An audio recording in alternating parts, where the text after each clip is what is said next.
కేవలం వ్యవసాయ ఆధారితంగా బ్రతికిన రోజులు.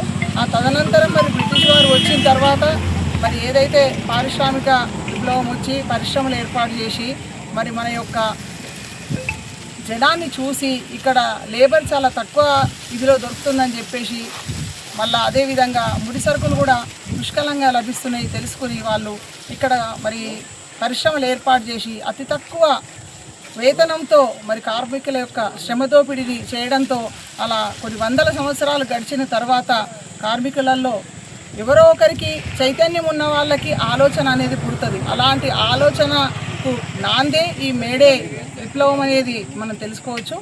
ఆ రోజు ఆ ఒక వ్యక్తిలో వచ్చిన విప్లవ ఆలోచనలే మరి ఈనాడు కార్మికుల యొక్క ఐక్యతకి, కార్మికుల యొక్క హక్కుల సాధనకి మరి బాటలు వేసాయని మనం తెలుసుకున్నాము. కాకపోతే ఈనాడు మనం ఇన్ని హక్కులు అనుభవిస్తున్నామంటే అది ఆనాడు మరి ఒక వ్యక్తి ఆలోచనలో వచ్చిన మార్పు కారణంగా జరిగింది. కాబట్టి ప్రతి వ్యక్తి చైతన్యవంతంగా ఆలోచించాలి. అదేవిధంగా ఆనాటి పరిస్థితులు ఈనాడు లేదు, మనకు స్వాతంత్రం వచ్చింది, అదేవిధంగా మనకు అన్ని హక్కులు కల్పించబడ్డాయి. మరి హక్కులను గురించి మనం తెలుసుకున్నప్పుడే వాటిని అనుభవించడానికి మనకు అవకాశం ఉంటుంది. కాబట్టి ప్రతి వ్యక్తి కార్మిక చట్టాల గురించి, కార్మికుల హక్కుల గురించి, మరి వర్కింగ్ కండిషన్స్ గురించి అన్నీ తెలుసుకున్నప్పుడే మనము మంచి వాతావరణంలో పనిచేసి తగిన వేతనం పొందడానికి, తద్వారా మన జీవితాలు మరి మంచిగా భవిష్యత్తు ఏర్పాటు చేసుకోవడానికి అవకాశం ఉంటుంది. కాబట్టి అందరూ కూడా కార్మికుల హక్కుల గురించి తెలుసుకోవాల్సిన ఆవశ్యకత ఉంది. నేను మీ అందరికీ కూడా ఒక సూచన చేయదలుచుకున్నా.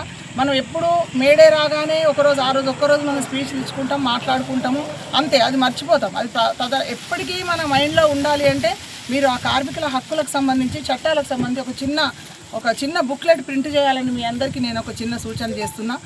ఇప్పుడు ఈరోజు మనం మాట్లాడుకున్న వాళ్ళకి తెలుసు, రేపటికి ఇంకా కొత్తగా కార్మికులకు వచ్చే వాళ్ళకి ఈ విషయాలని తెలియాలంటే చిన్న బుక్లెట్ ప్రచురించినట్టయితే ఎప్పటికీ కూడా వాళ్ళు ఏదైనా సమస్య వచ్చినప్పుడు కూడా ఆ బుక్లెట్ను చూసుకొని మరి ఏ రకంగా వచ్చిన సమస్య నుండి పరిష్కరించుకోవాలని అవకాశం ఏర్పడుతుంది. కాబట్టి ఒక కరదీపికలాగా ఒక చిన్న కరపత్రాన్ని ఏర్పరచుకోవాల్సిన ఆవశ్యకత ఉందని నేను భావిస్తున్నా.